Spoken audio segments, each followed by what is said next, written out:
So anything we say is now recorded. So we got to be careful what we're talking about here. But thank you guys for coming in bright and early. I promise not all of the programming that our office sponsors will be this early. For example, I have a financial aid program that I'll be offering you guys here at the end of the month, which will be in the evening. So I try to do a mixture of both. I know everyone has varying schedules, and I've been doing this long enough to realize there's not a perfect day and time to do these types of things. So you literally just have to throw it on the calendar, see what happens, do a recording, and hopefully everything works out in the end. So it's kind of crazy. I was kind of reflecting yesterday. We're already, 1 month into senior year. I don't know about you, but it feels like August kind of flew by. For some of you might be thinking it feels weird to have a senior. It probably just seems like yesterday they were starting school, and now they're a big bad senior. So that's probably a little crazy. But show of hands, how many people have been through this process before? Okay. The rest of you guys all new to this? Okay, well, good deal. Well, hopefully there's a little bit that everyone can take away from this, whether you're new or you've been through this before. One thing I do want to mention, I see you guys in this process as definitely a trusted partner. There's no way I could do this on my own. You can imagine it's me up against 87 seniors. I'm a little bit outnumbered. So that's one of the reasons why I do these programs, is to hopefully give you guys some information to help out on the home front, just because it can be a lot. But before I get started, any general questions you guys have? And you guys can stop me at any point, and there should be time at the end for questions. But let's see. I guess we can go ahead and get into the content if you guys are okay with that. And I'll share this recording, the PowerPoint with you guys. So if you want to take notes, you can, but don't feel like you have to catch every single thing. First off, wanted to point you guys to a few resources which I think might be helpful to you during senior year with your students. So one would be the counseling webpage. And Providence has done a pretty good job when they hired Tara to kind of be our marketing and communications person to really revamp the website a little bit, because it used to be pretty outdated. But if you go to academics and then you go to counseling, you get on this webpage. There's some information about what the guidance office does. You might see some newsletters come out every so often, maybe once a month, maybe more. So we try to post our newsletters there that has some important information. If you ever need to set up a meeting, obviously you can call or email. My business card's out there, which I actually just got hot off the printer. I guess this is my 3rd year and they feel like I'm worthy of having a business card now. Maybe they'll let me stick around. But you can do this little button, fill out a form, and we'll get in touch with you. But obviously a direct email or phone call works too. But on this homepage for counseling, there's some different information. But if you go to applying for college, I have tried to post a few helpful things, one of which is the college planning workbook, and I haven't updated it this year, but everything's more or less the same. Of course, I don't know what this is doing now. But it's about 30 different pages of information about the college admissions process that you guys can take a look at. Just some leisurely reading, I suppose. So you can click on that link and it will actually work for you. Here's another big one, and it was actually the second link on the PowerPoint, with scholarships. As I mentioned at the beginning, we will have a dedicated financial aid program here at the end of the month. I think it's just so important. It's usually the biggest question you guys have in this process. So it kind of needs its very own program. There's just so much. I'll cover a little bit today, but just know that will be coming. But this is a really helpful website. You're going to want to bookmark it. It's just a Google Sheet. Anytime we get information about scholarships, from different organizations, nonprofits here locally for the most part, and some others that are more regional or nationwide, we will just throw it onto this spreadsheet. So instead of bombarding you guys and the seniors with an email every single time we have a scholarship opportunity, everything lives right here. So it's very much a living document. You can see if it's in red, it hasn't opened up yet. So we're continually updating this, so please take a look at it. We will mention a little bit further into today the Community Foundation scholarships. Hopefully your students have been looking into that. But just know this is going to be one of your best friends this year, because I get a lot of questions about how does my child find a scholarship outside of the college they're applying to, and pretty much this is your best bet. There's other websites students can use, search engines. There's quite literally one called scholarships.com, FastWeb, College Board, who administers AP classes and all that, and the SAT, they have a whole gamut of scholarships there as well. But definitely for the more local scholarships, and I really point students towards this because your nationwide search engines, you're competing, you have to think, against tens of thousands of other students. Whereas this, it's served locally. Some of these scholarships, like Providence, is guaranteed 1 or 2 winners. So it's like they need to apply for these. They have a really good chance of getting it. And I don't know if it was just last year's class or whatever. Did anyone have a student last year as a senior? So I can talk somewhat poorly about them. Not really, but they just, for whatever reason, were not motivated to apply for scholarships. And we even had one at the very end. All they had to do was upload a video of themselves, 2 or 3 minute video saying why I want to go to college. And guess how many applicants I had? Had 1. It was a $500 scholarship that the guidance office sponsored, and we had 1 person. So good for that person. But just know, like last year, for whatever reason, it was like pulling teeth getting students to apply for free money. So hopefully that's not the case. And I've already seen a lot of energy from the seniors this year. They're really gung-ho, which is great for me. Really keeps me on my toes and makes it interesting. So I think we have a really good, motivated group this year. But that is the scholarship spreadsheet. Question. Yeah, sure. I saw a date open and date closed. What was it closed? For the Community Foundation? Yeah. Yeah, so it opened August 12th. We've been notifying students about that, and it closes on the 16th. So coming up here pretty soon. So that website, it's kind of twofold. There's a general category of scholarships. There's like 20 different ones. So they do the general application to try to win one of those 20 scholarships. And then separate on that same website is the Lily. You guys are probably pretty familiar with that. Full tuition, room and board, any public or private institution in the state of Indiana. So those are 2 big scholarships that are here up front. I can tell you, generally speaking, most scholarships, outside scholarships, come later in the year, winter, especially spring. But this Community Foundation is for Floyd and Clark County residents. It's right up front here at the start of the year. Are there any Harrison County people? Because they have their own Community Foundation, and that's on the 30th, I think, is their deadline. But yeah, good question. So we try to put everything on there, criteria, links, all the stuff they need, how much money these different scholarships are. Can't remember if it's, I just got an email about it yesterday. We're guaranteed 1 of these. Like I said, they're competing against the other Floyd and Clark County students. It might be the GATS. We're guaranteed at least 1 winner every year. So that's $3,000. That's pretty good. Another link, and I think I shared it in a previous session, but there's this website. I think it was founded by 2 moms that years ago went through the college admissions process, and they thought, you know what, there's a lot of information that we didn't know that we know now that we would love to share with others. So they have a ton of articles. I guess they have a podcast. They have a book that you can purchase and things like that. But they just have tons of articles. There might be things that you're going through or things you're experiencing with your senior, different troubles, questions you have, and they just have a ton of information. And one of the articles I put out there in the table, that's from this website. I think it was the last one listed out there. But yeah, those are just a few resources that might be helpful.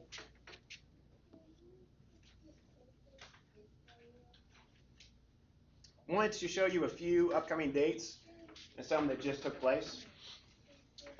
Your seniors should have met with graduate services last week, talked about cap and gown, stuff like that. I wasn't here last week, and I've actually been on paternity leave pretty much the first part of the year, so it's been kind of a crazy year for me.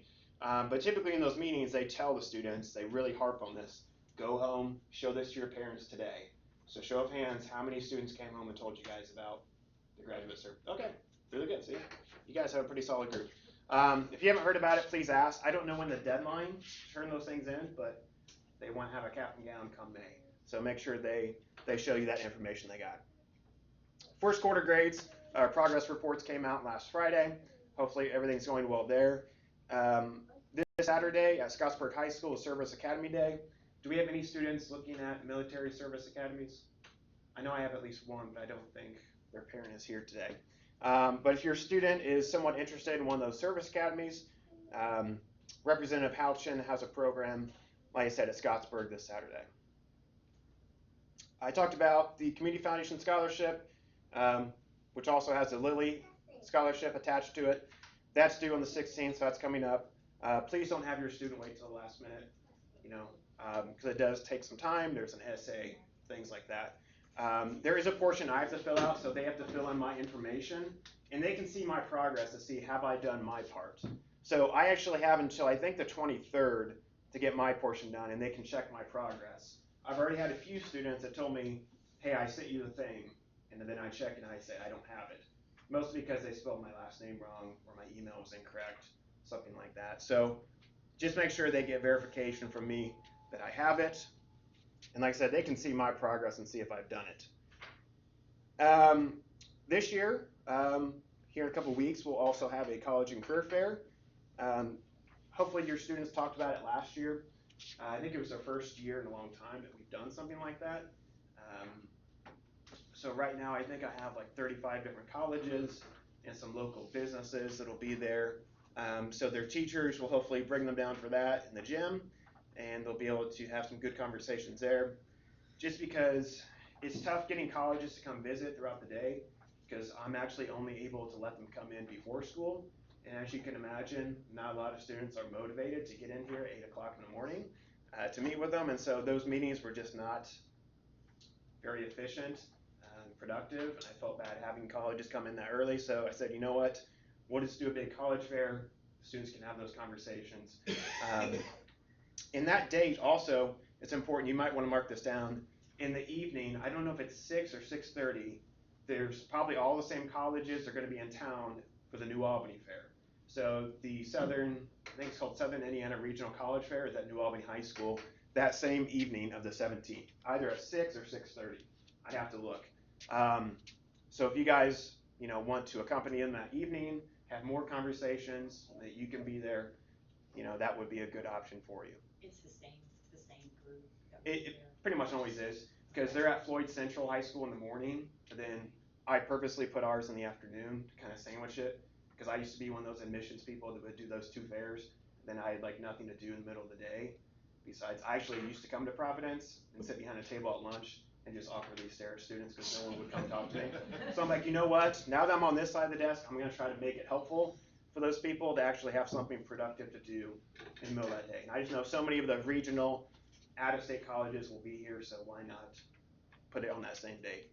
Will there be a list of which universities are coming? I can share our list.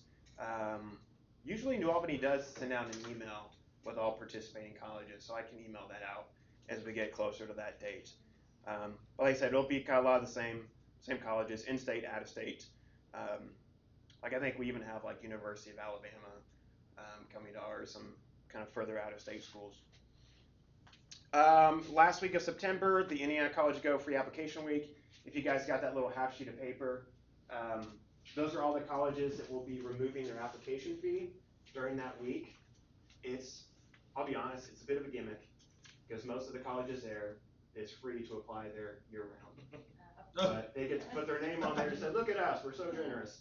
But schools like IU Indianapolis, I forget how much it usually, it's $65 to apply to Bloomington. So, that's good. Indiana State usually has a fee, but they've removed it. So that's just a list of schools where if they want to apply during that week, they can. But like I said, it's really not too special if you really look at those colleges. Thank you for that. Greatly appreciate it. Yeah, no problem. And as I said, end of the month, September 26th, that's our financial aid night.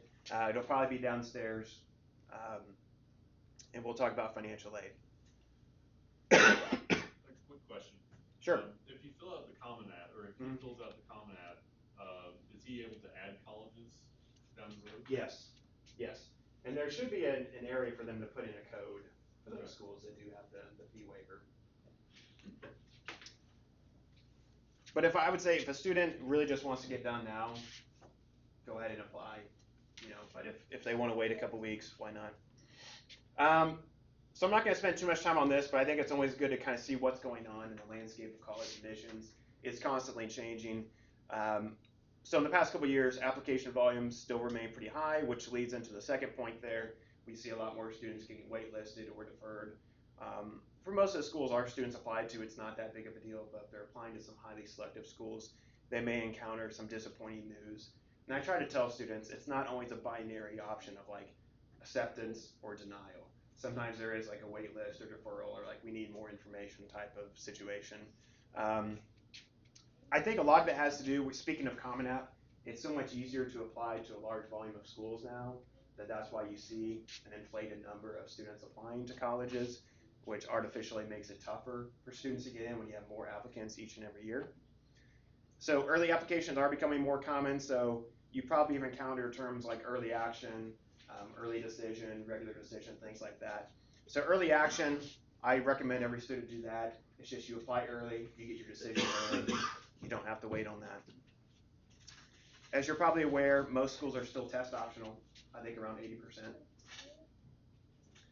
80%. You probably saw the big news last summer, I think it was, about affirmative action being removed. So some colleges have kind of had a tough time with that, or they've had to go in different directions to deal with that. Direct admissions are becoming more common as well. So that just means colleges might be reaching out to your students saying, hey, we like what we've seen based on your PSAT score, your GPA, we think you would be a good fit for us, more or less apply and we're going to admit you. In Indiana, our state has our own internal system where I upload the students' diploma that they're on, the diploma track, and also their GPA, and colleges will start sending you guys letters saying, basically, you're accepted, we just need you to go through the process of applying. So that gives students a bit of assurance and confidence that it's worth my time to apply, I'm probably going to get in. It removes some of that doubt. But also, like direct admissions could be talking about nursing programs, for example, or engineering, to let them know you don't have to like take a prescribed list of classes freshman year, apply, and maybe you'll get in. Like you can know up front, I can get into the program I want. So those are becoming more common. Artificial intelligence, just like every other industry, it's becoming more prevalent. So a recent study showed that half the colleges out there were using it to read applications, filter out ChatGPT essays, to even make decisions on applications. And I think I've already started to see a lot of larger state schools. It seems like decisions are coming out quicker now because you're kind of removing that human element. But speaking of ChatGPT, one way colleges have kind of dealt with that is now they're offering the option to do like a video essay or a video introduction to talk more about themselves. So they know like it's a real person, it's not like something fabricated. International student population has been steadily rebounding since COVID, which in turn comes back to this first one, keeping application volumes high. More wait lists are happening. And colleges love international students. You guys know why? Any reasons why they would love to have international students on their campus? Higher tuition? Yeah, because a lot of those students, outside of their merit, they're not going to be eligible for need-based money. So they're usually full-pay students. Usually international students have, they're kind of high socioeconomic status. So they really enjoy that. And also for reasons of diversifying their campus and things like that. In our public institutions, since I think it was 2022, they've seen an 80% increase in applications. Any reason why you think they're seeing that? Why would public schools in particular? Lower price point? Yeah, I mean, you look at the sticker price, it's much more appealing. Like you about faint and have a heart attack when you look at private schools.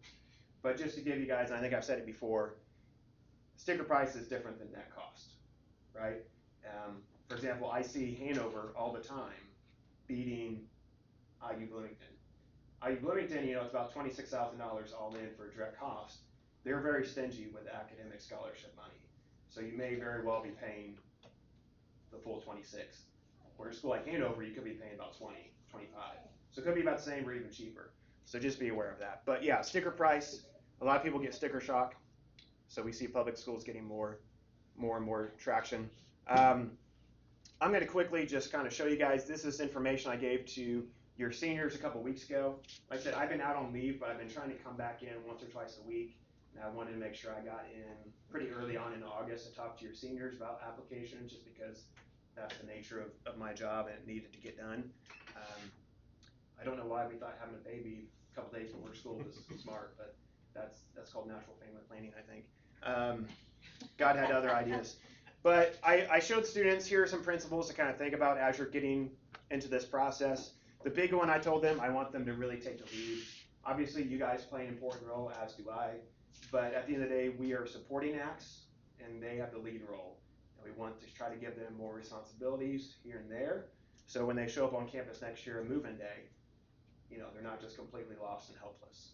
So I want them to really be taking the lead in this process because it really is about them, right? We're not going to be sitting in the lecture hall next year with them. We're not going to be waking them up every morning. It's on them. I also talked about keeping your blinders on, and that's something we could also kind of learn as parents. It's easy to get caught up in, well, so-and-so, they're actually taking them on all these college visits. They've applied to 27 schools. They've done this. They hired a private college counselor for $5,000. Like, should I be doing this too? And it's hard as parents because you want the best for your kids. And it's hard for students when they hear about their classmates doing all the same things. They don't want to be behind. But the important thing to remember is everyone has a different path, and no two paths are going to look the same. So just keep that in mind. Don't get caught up in what so-and-so is doing. These are different things that students will be doing, kind of their responsibilities. And I told them about the last one. Students hate answering phone calls, but they're going to start getting phone calls as they start applying to schools. Colleges are going to want to leave voicemails. Like I said, I used to be in the role of an admissions counselor, and every day from 3 to 5 o'clock, we would call it smile and dial. Just start calling students, checking in with them, seeing how they're doing, and 8, 9 times out of 10, I'd get a voicemail.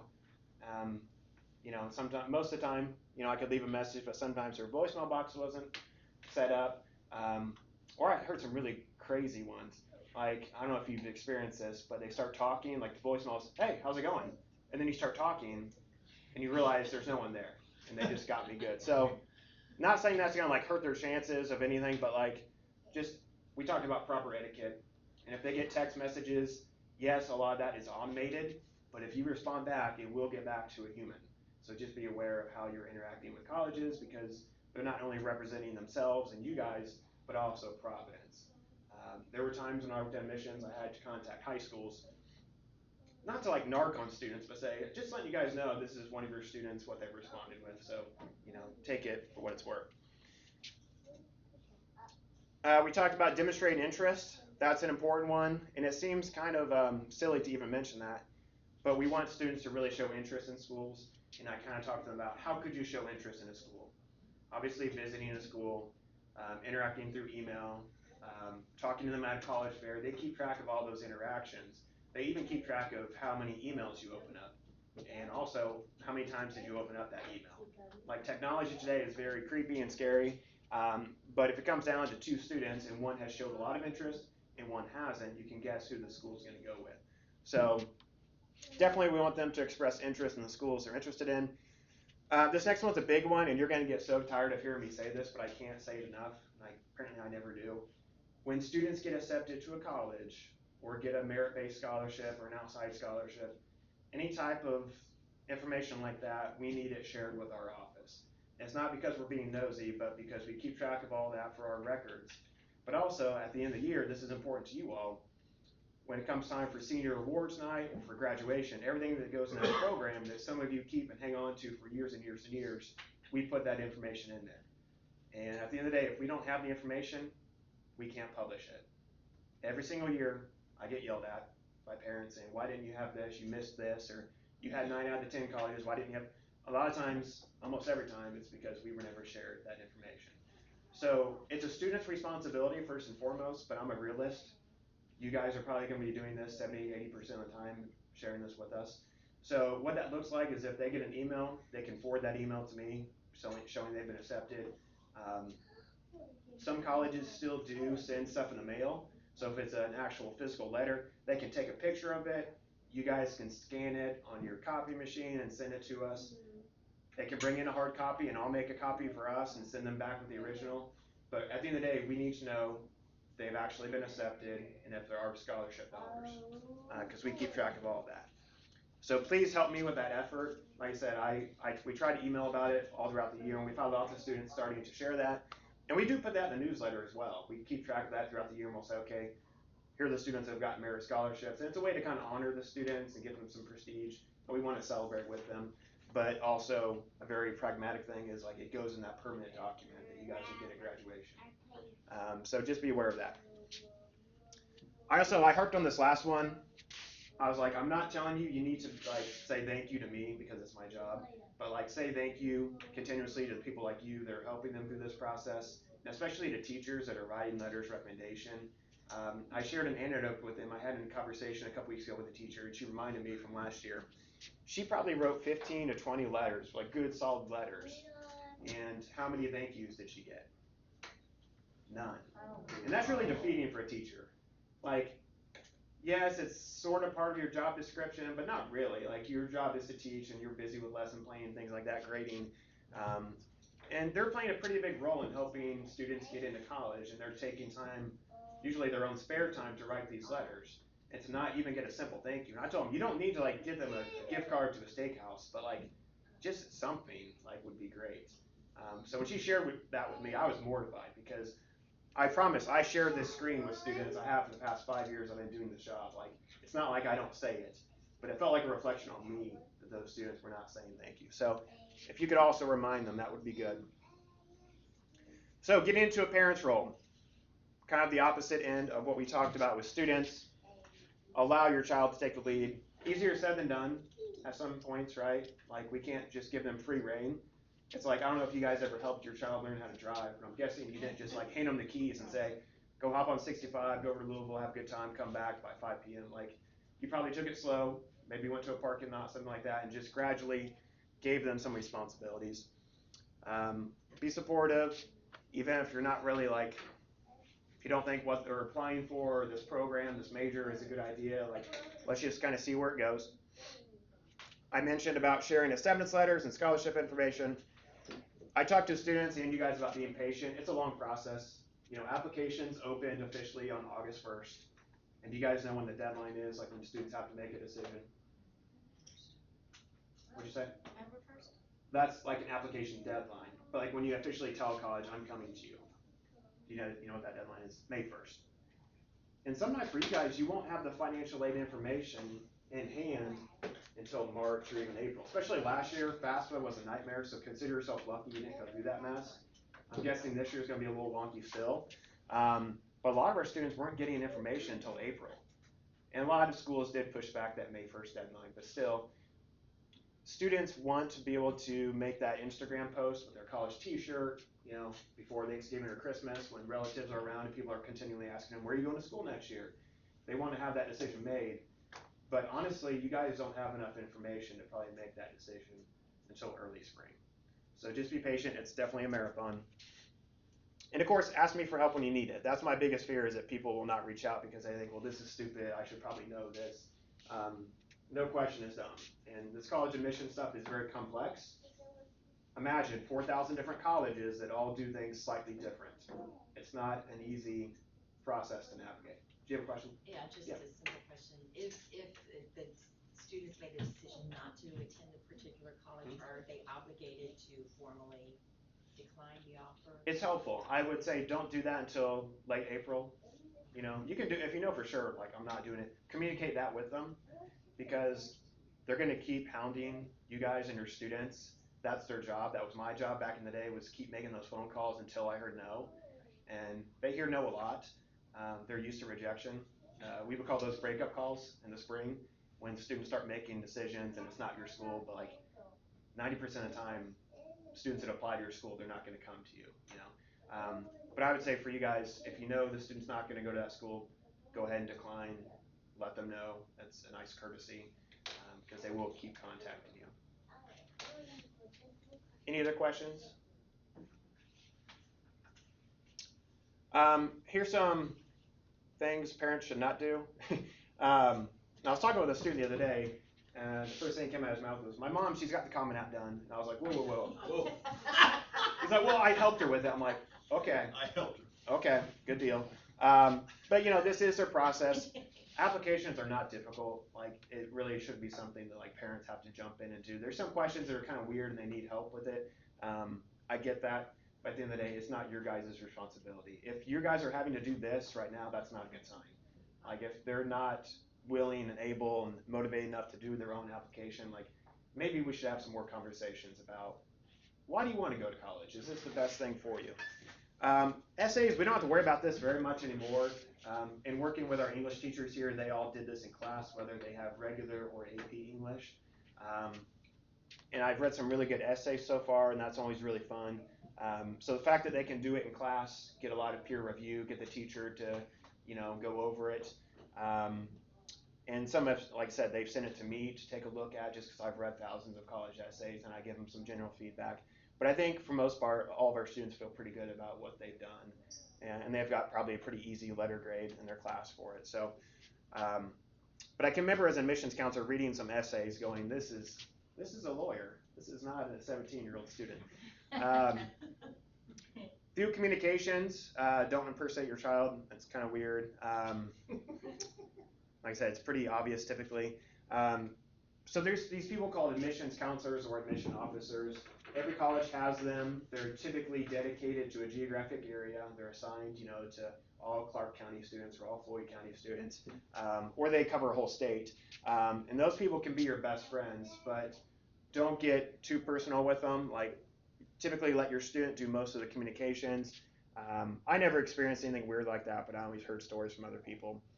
And the last one, I apologize, that's my fault. It's kind of part of my job. I'll take care of the constant talk about college. But if they're getting it here at school and at home, it can be a bit overwhelming. I've seen it go sideways with students where they're just like burnt out by Christmas and like, I'm not excited about college. I don't even know if I want to go anymore because it's just so much pressure. It's being talked about every night at the dinner table. My stupid counselor at school keeps asking me about it. So we have to always be mindful of those conversations we're having. Senior year checklist. Hopefully you guys picked one up out there. I've tried to kind of distill things down to show you throughout this admission cycle of senior year, here are some things that generally take place during those time frames. Certainly it's not a fully exhaustive list, but it gives you at least somewhat an idea of what's happening. And so if you look at like August, September, here is what I would say are the priorities at this point. If you don't take away anything else from today, keep this in your mind. Here are the things I want you guys to focus on because so many people, they're like, I feel like I'm behind. I'm supposed to be doing something. I just don't know what that thing is. Here is my quick list. Campus visits. I'm sure many of you have been doing those. Maybe you started them last year, maybe even sophomore year. I don't know. But if your student has not done a campus visit in person yet, that is like priority number one. Because in my mind, how do you know where you want to apply to and spend the money on the application fee if you haven't truly visited? Like, sure, all of our students are going to apply to IU Bloomington, okay, but like, you really need to go to a campus and really see it for yourself. Because I've had people, actually in both opposite ends of the spectrum, say, I'm never going to this school, or I'm definitely going to this school, and they go on the campus and their whole mind is blown. It was the opposite. This is way too big for me, or I thought I was going to hate this school, but for some reason I love it, and now I'm going to go here. So you really can't, replicate the importance of a campus visit and seeing it for yourself, getting a feel for the campus, seeing how students, just even what they look like, how they're interacting with each other.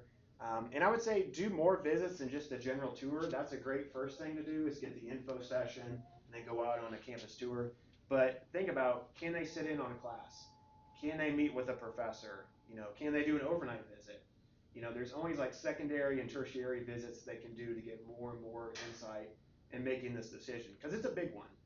And some students think there's only one perfect college for me out there. And I think that's probably the wrong way to look at it. There's probably a ton of schools they would be a good fit at and be happy about with their experience. But you have to go and visit. That's first and foremost. So your student does have 6 excused absences from the end of sophomore year until the end of senior year. So they can start using those if they haven't already. There's a form they pick up in the main office. Their teachers have to sign it. There's something for me to sign as well. And I think you guys still have to call in that day to tell Vicki at the main desk that they're going to be absent. Some of you maybe have plans for fall break, maybe not, but like if you're going on vacation and there's a school nearby, like even if you don't have time to set up an official visit through the admissions department, just stop by, get out, stretch your legs, see what it looks like. try to take advantage of those opportunities, especially for those schools that are a bit further away. And then our students, our sophomore and juniors, take the PSAT October 16th. So your seniors will have a virtual day. So maybe they can use that day as a college visit day. I'll talk about SAT and ACT exams on the next slide with like the dates when those are available. How many of your students took a second SAT or an ACT over the summer, maybe, which is good. Because honestly, guys, most our seniors in the past, they've only taken it once here at school and they never retake it, which I think is a big missed opportunity. But I'll show you those dates coming up, and maybe you guys are already scheduled for those. But students should begin their applications or essays, like I said, those should pretty much already be done, regardless of which English class they're in. Students need to be requesting transcripts, and I've showed students how to do that. They use a website called Parchment. Maybe some of you are familiar with it. Maybe you still use. I use it on occasion for my own, academic records. But whenever they apply to a school and they click submit, their very next step is, I need an official transcript sent to this college. So they have to use Parchment. They don't upload a transcript. I don't just simply email a transcript. We don't do snail mail anymore like we used to. It's all electronic, and they have to do it through a third-party website called Parchment. So that is really the only way in which colleges will get an official transcript. Students should be asking for a letter of recommendation from a teacher, and when they do that, please have them hand over a brag sheet. That's just a packet I gave them. They have a digital Word document where they can type on it and then share it with all their teachers, giving them information about their involvements, clubs, leadership roles, honors they've received, things like that, what their intended major is. That's really helpful for someone writing a letter of recommendation, including myself when I'm writing those.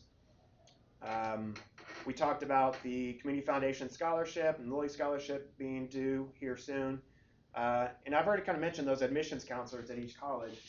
I can't stress this enough, really have your students get to know them. Whether that's just sending a general email. You guys might be meeting them when you go on campus. That might be the person you're sitting down with.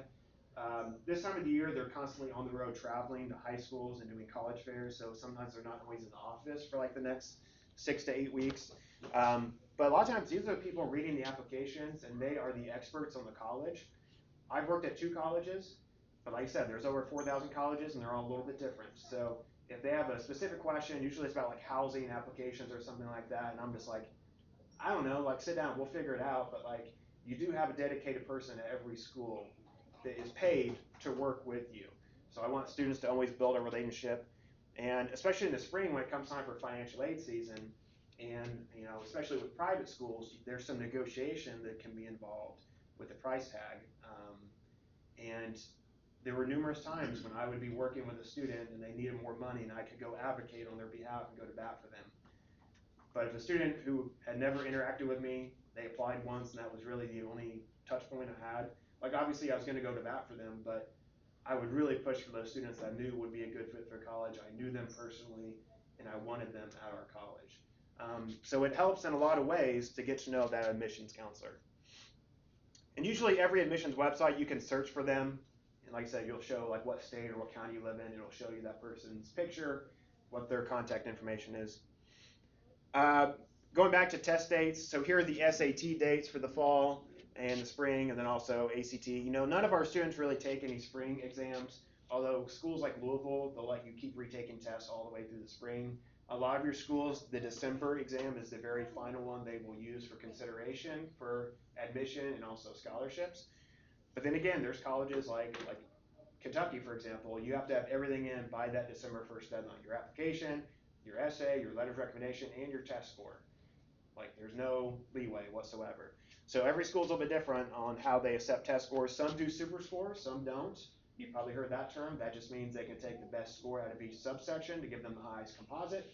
Some schools, we only take the highest composite of a single test day. So once again, every school is just a little bit different. But I would say your next option for a student for the SAT would be October 5th, and you have until the 20th to sign up for that to avoid a late fee. And then if your student wants to explore the ACT, it's less popular, but I think students should at least try it. I personally did better on the ACT for whatever reason. October 26th would be your next date, and that also has a September 20th deadline. So whether you're wanting your student to sign up for SAT or ACT, September 20th is going to be your registration deadline. But like I said, 80% of schools are test optional. Nowadays, about 40, I think the average last year was 43% of students that applied to college went test optional. So it's very much half and half. And IU Bloomington, the numbers come out the same. I think 45% of students that got into IU Bloomington last year were test optional. So that's kind of become the norm. Do you have an opinion one way or another? My opinion is that there's an option for everyone, which I think is good to have options.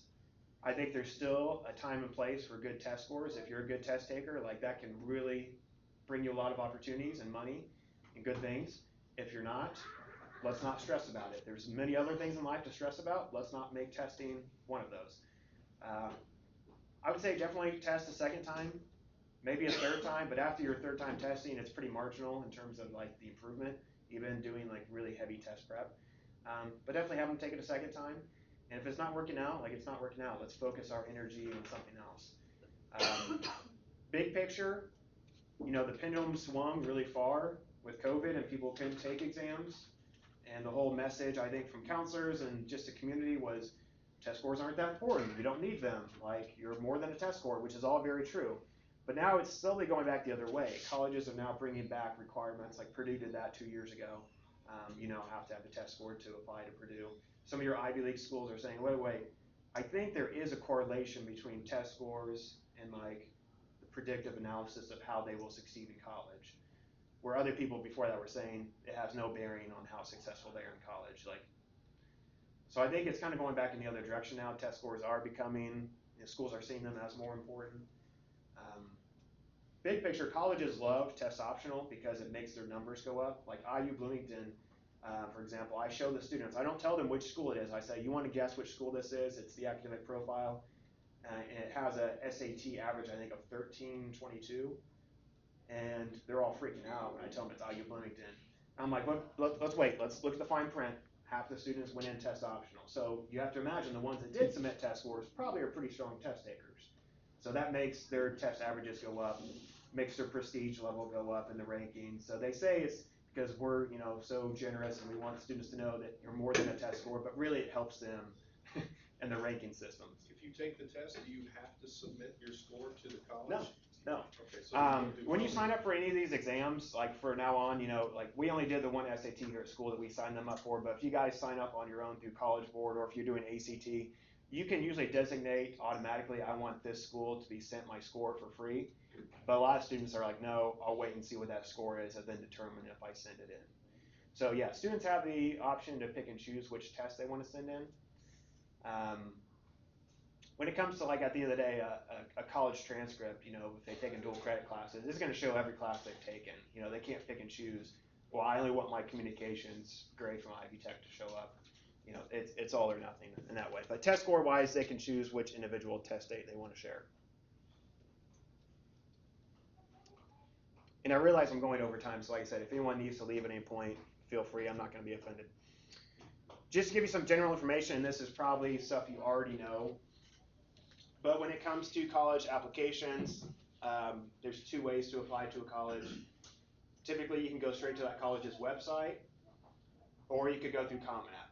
Colleges do not have a preference. If they offer it both ways, I promise you, there's no advantage to doing one versus the other. Students wring their hands every year and say, well, if I go to their website, that shows like more interest because I'm actually taking the time to go to their website and not just throwing them onto my list on Common App. It truly doesn't matter. Common App is great because there's over 1,000 colleges that are a member of it. Most every college your students are probably going to be applying to is a member. So instead of putting in your name, address, phone number, all your activities 10 times for 10 different schools, you can just do it once, apply to those 10 schools on one website. So it's a big time saver for sure. So I always recommend it. I talked about transcripts. That's another big piece of the application that has to go through Parchment. So they can talk to me if they're having issues. Essays, some schools require them, some don't. Those essays they worked on in class, they will just upload that to the essay section of the Common App, and that will go to all the schools. So it shouldn't be like any specific essay to a specific school, it's just a general essay. And that's how like letters recommendation are as well. Teachers, myself, we don't write a recommendation saying, you know, I recommend Johnny for Butler University. It's just for all admission scholarship purposes. So they're very general. I alluded to this earlier. You may see some of this terminology. when they're applying, it'll say like, what term do you want to apply for? Like fall 2025. What admission plan do you want to do? And it might give them a host of issues. It might only be one. There's really no wrong answers. I would say if it has an early action, that means they're going to have a deadline, whether it's be at the end of October. November 1st is a big one for like IU Bloomington, Purdue, Bellarmine, or December 1st. Those are pretty common ones. Early action just means you apply early, you get your decision back early, typically 4 to 6 weeks or so. Rolling admission, places like WKU, Louisville, they have this, so that's where our students are getting a lot of acceptance letters right now because they're just constantly reviewing applications. Whereas your early action schools, sometimes they're waiting until like that deadline comes to then start reading. So students should not freak out if they're not hearing back from a college yet, because like I said, a lot of colleges won't be reading applications until October, November. But it is weird that they do apply to some other schools, and I heard back in 2 days. Every school is different on how they do things. So that should not be alarming to a student if they're not hearing back from a certain school yet. The one to look out for is early decision, and I've had to reach out to a few students because on their Common App they noted they wanted to do early decision. So there's not too many schools out there. Usually they're highly selective schools that offer early decision. That means you're kind of putting all your eggs in one basket. You're saying to them, I'm applying to you, and if you accept me, I promise I will be attending your school. I will withdraw all my other applications. And this is all in this time frame right now where you don't have any financial information. So I don't typically recommend it unless they've done all their visits, they have done all their research, they know it's the #1 school for them, and you guys as parents, you don't have any problem opening up your pocketbook and just paying out the full tuition and board. So if any of those don't match up with your guys' plan, like, let's avoid that. There's not too many schools around here that have early decision. Our in-state options would be DePaul, they're in Greencastle, St. Mary's, the girls' school up by Notre Dame, and then Wabash, the all-men's school. I think Hanover used to have it, and they don't have it anymore. Center College in Kentucky is the only one in Kentucky. Like I said, more of your highly selective schools are going to have that option. Now, you're probably thinking that early decision sounds terrible. Do you know why students would go that route? Like, what would be the benefit? Just to get it off their shoulders. Yeah, take that decision off, and like I said, you're making that big promise to them. Research is kind of murky on this, but there have been cases where they've seen higher acceptance rates because, once again, you're promising to attend their school. They see that commitment that you're extending, and they likewise say, okay. Research, like I said, is a little bit fuzzy on that, but that's one of the main reasons why a student would enter into an early decision agreement. Now, if your student does, it pops up on my screen, on my side of Common App that says, I have to click a box saying we've had this conversation, as in like you, me, the student, we're all in agreement about what this commitment is. I think you guys even have to sign something as well at some point. It's a pretty serious thing. Now, is someone going to take you to court? No. And there's always like a caveat, like at the end of the day, if the financial aid is unaffordable for you, you can be released from it. And also, like, how do they know that you withdraw all your other applications? They don't. But it's a bit of an honor system thing. So if you see early decision, tread lightly. Just, let's have a conversation about it. But all day long, early action, rolling admissions. Your regular decision, that's typically kind of the last call for applications in January and February. But, like, why would we wait until then to apply, like, when we can do it now and have most of your decisions back by Christmas? That's typically the timeline. A lot of your schools say if you do early action and you apply by like November 1st, you will have a decision in hand by December 15th. That's typically the time frame. That makes sense? So I know there's all these different terms and it can be confusing, but really the only one to kind of look out for is early decision. And like I said, just kind of tread lightly there.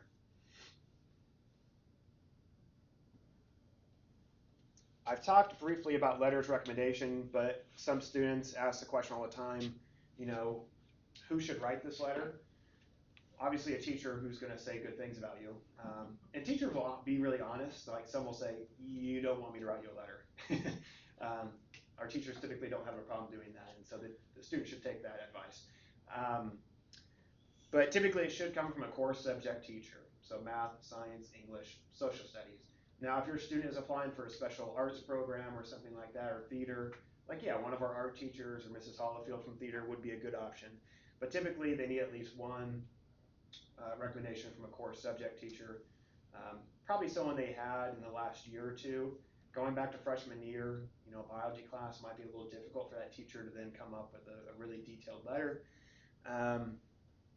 But yeah, some schools don't require them at all. Some don't want them at all. Some you don't even have the option. But they request their letter of recommendation through like Common App, or if they're going to the school's website, they put in the teacher's name, email. That teacher gets an automated email for them to go in and upload their letter. Once again, everything's electronic. They're not sending in letters.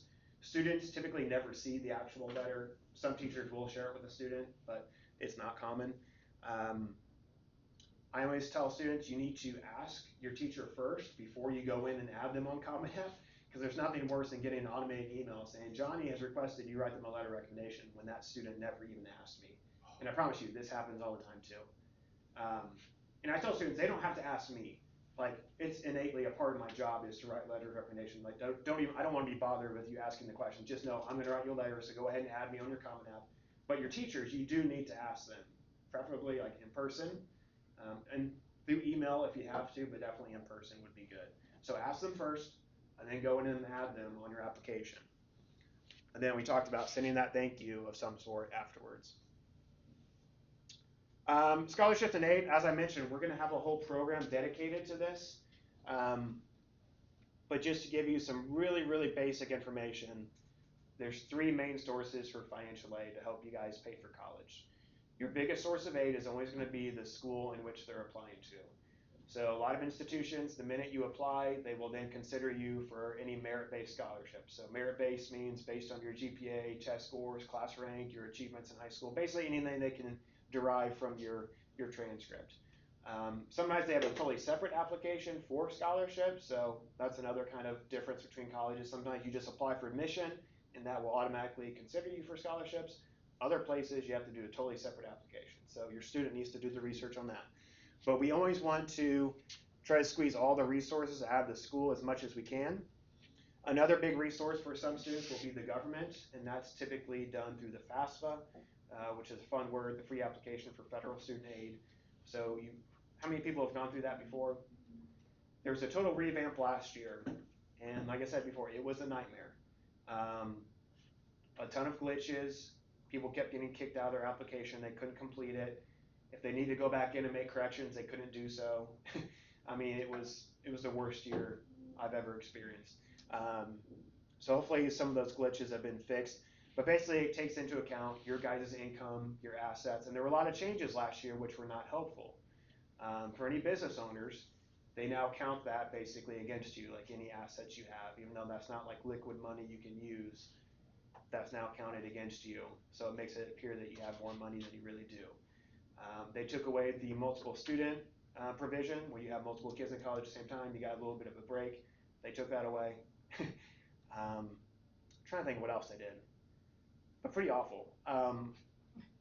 More or less, your middle class families typically get left behind in this process, if I'm being totally honest with you. Because you make too much money to get the free money, because you're showing too much income, even though you may not really reflect reality, but you're not wealthy enough to just write that check, so unfortunately you're not getting a lot of free money from the government. It's the biggest frustration I have with the process, and even more so for you guys going through it. So I totally understand it, but I do think it is important to do the FAFSA. It's not required, but I'll tell you why here in a second. Even if you don't get any free money from the government, there is some light at the end of the tunnel. Your third source of financial aid will be outside scholarships. So anything that you saw on this spreadsheet, that would be considered an outside scholarship. The Community Foundation Scholarship, specifically FastWeb, College Board, Going Married, those are all websites where you put in your information. It'll match you with scholarships that you might qualify for. So those are big search engines. I can't say how helpful they're going to be all the time. Like I said, your best odds of getting an outside scholarship is going to be the ones that we're sharing with you all that are local. And sometimes they're pretty big too. And what was it? We have at least 4 individual scholarships that are $10,000, so $2,500 per year. that our students are eligible for, just for-profit students. So they're competing against the other 86 students in the class, right? So your odds are much better versus competing against 10,000 other students for one of these nationwide websites. I mentioned sticker price versus net price. There is a difference. So when you see that sticker price, like I said, it's very scary, it's ugly, but I promise you 99% of students do not actually pay that. Well, the car industry is kind of weird now, but used to never pay the sticker price that was on the car, right? You could haggle them down a little bit. It's a similar type of situation here. So just be aware of that. Every college is required by federal law on their financial aid website to have a net cost calculator. Maybe some of you have done that. I don't know if you guys have seen that on any websites, but you put in your income, your students' information like their GPA and test scores, and it will automatically kind of show you, generally speaking, it's not pure science, but here's what you could expect to pay based on this year's cycle. So that gives you an estimate. So if you want like an estimator tool, just type in like Bellarmine net cost calculator or Purdue net cost calculator, because they're required by law to have that tool available to you guys.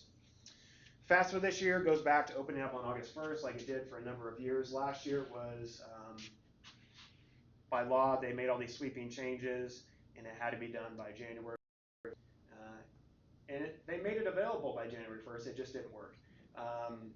But this year they moved it back to October, so hopefully it gives us more time and space to work out some of those financial things that take place in the spring, so you're not bumping up so close to May 1st.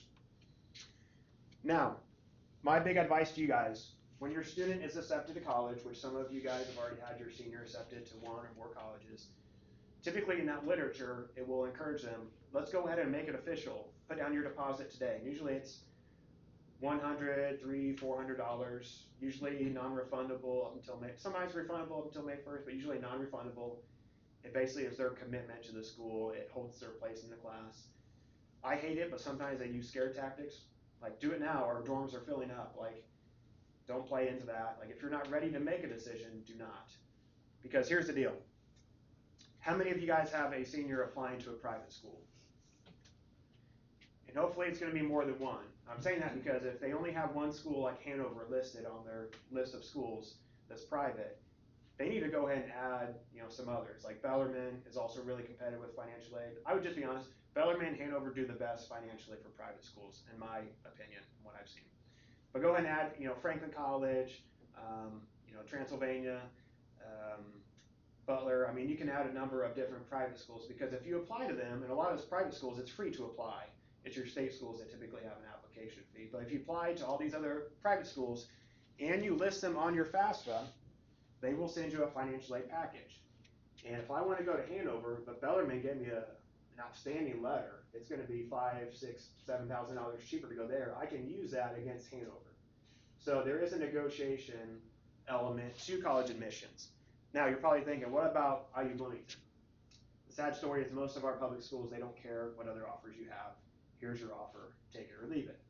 But your private schools, they do compare themselves to one another. They will do a reconsideration of aid, and I can help students go through that process. I'll be honest, 8, 9 times out of 10, I can help a student go through that, and we can get at least a little bit more money. I'm not saying, schools have a price match guarantee like Walmart, but a lot of colleges, if they can even add $500 or $1,000 a year, that's per year. So just by asking the question, going through a quick process, they will want to see your other offers, so you can't just tell them I have all these great offers and bluff. Like, you actually do have to produce those. I've seen that be very successful for students in the past. And when I worked on the other side of the desk in college admissions, I walked students through the process all throughout the spring, typically from February all the way up until like April 30th. Another interesting note is sometimes there's more money available at your private schools on April 30th versus February 1st. Because you got to think, it's getting tougher and tougher every year for private schools to stay in business. It's getting harder to make that class each and every year. So sometimes they're more willing to throw some more money out at the very end if they don't have their class set for the year, the upcoming year. They do have board meetings and things coming up, and they will, that director of admissions wants to go to that board meeting and have a good solid number to show the board of trustees that everything's on the right track for next school year. Because that's what drives, the institution really is admission and tuition dollars. So just be aware of that. So what I'm saying is if you deposit, December 1st, and then March 1st, you decide, oh, this is a little too much money. Like, I'm not saying those private schools won't consider you for more money, but I feel like you've lost a little bit of leverage, right? So don't make that deposit prematurely. First and foremost, because if you're not ready to make that decision, like, don't make it. Like, let's go through the process. Let's see where things land. You know, your student might be getting additional scholarships in the spring. Maybe that changes things for you guys. But putting down that deposit prematurely, I don't feel like that's a good call ever. Some students do it every year, and that's fine. Nowadays, they do like a separate deposit for the housing that doesn't lock you in necessarily. It's separate from the actual admission deposit, but just be aware of that. So once again, if you're not eligible for any free money, you're not a Pell Grant person, doing the FAFSA is still helpful because those colleges, those private schools I talked about, they won't touch you if you haven't done FAFSA. They don't care what other offer you got. They need to see the finances. So if you haven't done the FAFSA, they won't consider you for additional aid. So for that reason alone, it is important, I think, to do the FAFSA, even if you know for sure we're not going to qualify, we make too much money, whatever. We've been through this before. I totally get it. It's frustrating. It's not fun, but it can be a necessary evil. Yeah. That's for a parent to fill out, correct? Correct. Yeah. So you guys can actually create what's called an FSA ID, your Federal Student Aid ID number and stuff now to make an account. But you'll have your account that you'll put in your financial information, and then your student will have their own separate account as well. They use identifying information like social security numbers to link your accounts together, but there's a part that you guys complete and a part that your student completes. I've also heard that the October 1st is invitational, and then December 1st is open for everybody. Is that? I've heard varying things this year about what they're doing. It's kind of a slow open for it, and that colleges aren't receiving that information from the FAFSA right away like they used to. So there's more I need to look into personally, but I know it's not going to be a traditional year like we used to see a couple years ago. But my hope is that it's better than last year, which I think pretty much anything could be better than last year. That's not a very high bar. Yeah. If we've got one for one student, Mhm. In other words, I've got a son in college, Yeah. we've already filled this out, Correct. and we just add on to that? Yeah, Or you use your same same information, your okay. same account. Mary would have to make her own separate account though. Yeah. Each individual student needs their own account, but for you as a parent, you just need that one same account you can use for multiple students. Any other questions about financial? Like I said, we're going to do a whole program on it. I'll have someone from InvestEd. It's a nonprofit group through the state of Indiana. They go on to like almost every high school and give presentations. If you came to the thing in the spring, there was a financial aid session. It'll be somewhat similar to that, same group. And lastly, if I can just say one additional thing, another kind of point of emphasis is have your student really connect with that admissions counselor. I'll tell you, it's typically later in the spring, we'll ask the student, well, have you talked to your admissions counselor about this? And they're like, I don't know who that is. And it's like, it could really be beneficial. Like I said, it's for obvious things like your questions about, well, I put down that I wanted to do business on my application, but now I want to do nursing. Like, how do I sort of like, that's the job for the admissions counselor. So simple things like that, but also the financial aid portion I talked about that can be helpful for that as well. But they're kind of your go-to person. So have your student connect with them, build that relationship. It can be really helpful now and at the end of the process. So make sure they take advantage of that. I think that's it for me. I went way, way over time. That might have been the longest one I've ever done. So I'm sorry about that. But any questions overall about the entire process? So like I said, we'll do a financial aid presentation here at the end of the month. Sometimes I'll do like an actual FAFSA workshop. I did it in here last year where I had that person come and like you just bring your laptop and we'll sit down and we'll knock it out. You know, some people want that hands-on help. Usually it's only a few families. So we'll see if we need to do that this year. And I even do like a program at the end of the cycle, so like in late April, early May, talking about how to help your student transition to college. Because that's a whole nother topic of discussion. But at this point, I just wanted to get you guys some really basic information to try to help your student on the home front, because I understand I've told them a lot of this information in their class, probably none of it filter down to you on the home front. But like I said, I see you guys as a trusted partner with this. You know, it's cliche, but it does really take a village to get them through this. So, you know, if I'm helping them here at school and you guys can help on the home front, you're like, oh God, I remember Travis said that during that presentation. Like all those things are helpful. And like I said, they have a ton of resources at each and every college. And that's their job. Those admissions counselors, their job is to try to get as many students as possible. So they're incentivized to help your student go through the process, answer all those questions. So I don't want you guys to ever feel like you're going through this alone or you don't have any resources. And I understand there's some questions you guys may have that might be better suited for like a private conversation. You guys have my business card information. If you ever want to set up an individual meeting, I'm happy to do that. That's not a problem. I have a question. Yeah, sure. Those that just took the SATs again, when would their scores be released? It was a digital SAT, right? So those are a little bit quicker now. It used to be like a full month. Now it's like 2 to 3 weeks. Okay. So is that typically like, I mean, I was receiving communication, like you know, about your student. Yeah, you guys should get some type of notification Okay. once it's available for them. And they can go into their College Board account and see that. And that's actually where they'll send it to a college. That's an important part. We don't put test scores on the transcript. We're kind of skirting the law somewhat. So last year, the state of Indiana said all high schools need to publish their latest test score in their transcript. Well, half our students are probably going to be test optional. I don't want to put that on there. Colleges will tell you to your face, even if we have it in our possession, we won't look at it, we won't consider it, but like, I don't know, maybe. Right. So I decided, here's my deal. I don't put it on any transcript until that final transcript once they're going off to college. That's my way of like meeting, I feel like, the minimum requirements of the law. So if a student does have a test score they want to send in, it's important that they go into their College Board account and send it directly from that account.